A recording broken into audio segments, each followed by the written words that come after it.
د شیخ زاید پوهنتون ژورنالیزم پوهنځي محصلین وایي د پخوا په پرتله د تیوري زده کړو ترڅنګ عملي زده کړو ته لاسرسی ډیر شوی. د دوی په وینا د مسلکي استادانو په شتون کې دوی ته د نظري زده کړو ترڅنګ عملي برخه کې هم زده کړې ورکول کیږي، لکه رادیویي او تلویزیوني راپورونه، خپرونه، مرکه، ګردي میزونه، سیمینارونه او انځور اخیستل یې ښې بېلګې دي. که څه هم اوس مهال په دغه پوهنځي کې د ځوان غږ په نوم رادیو شته، خو محصلین یې په دغه ځای کې د یو تلویزیون غوښتنه کوي. دوی موجوده امکاناتو ته په لیدو د استادانو کړنې د پام وړ ښې بولي. الحمدلله نن ورځ موږ له خپلو استادانو څخه موږ له خپل تدریسي بهیر څخه ډېر زیات راضي یو.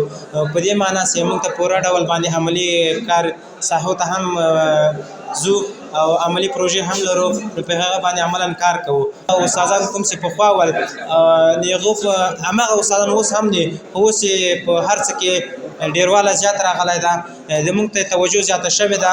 موږ ته د عملي کار زمینه د پخوا په پرتله ډېره مساعده ده. اوس موږ رادیو لرو، رادیو کې عملي زده کړې کوو او استادان هم د پخوا په پرتله مسلکي شوي دي، ټول ماستران استادان دي او موږ ته د پخوا په پرتله ډېر تغیرات موږ په خپل پوهنځي کې نو موږ د استادانو ښه د کافي اندازې نه زیات خوشحاله یو.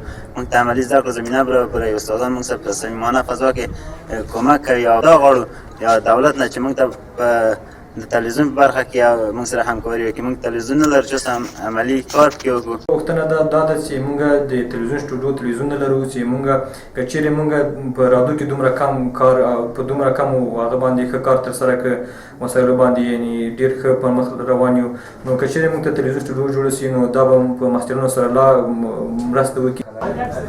بلخوا د ژورنالیزم پوهنځي رئیس پوهنمل احمدضیاء الهام محصلینو ته د نظري زده کړو ترڅنګ عملي زده کړې اړینې بولي.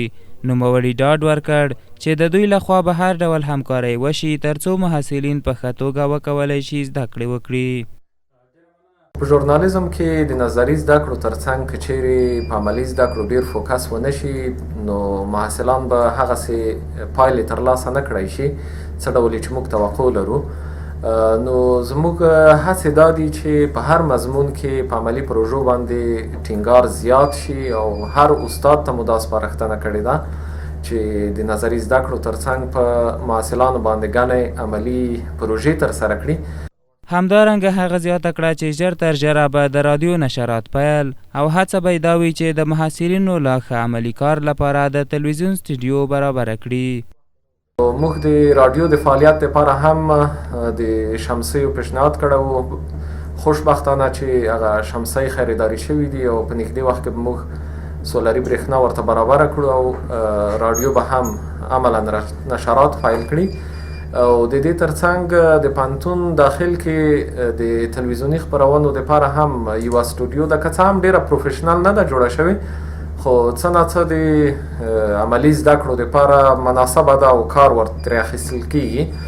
نو د هغې دپاره موږ پیشنهاد کړی دی چې هغه هم زموږ په واک کې راکړل چې هیره دې نه وي چې څو اونۍ مخکې د پسرلنۍ مشاعرې تر عنوان لاندې د ژورنالیزم او عامه اړیکو محصلینو د خپل 4 کلن مزل خوارۍ او په یاده برخه کې د عملي زده کړو کړي کارونه برخوالو ته وښودل.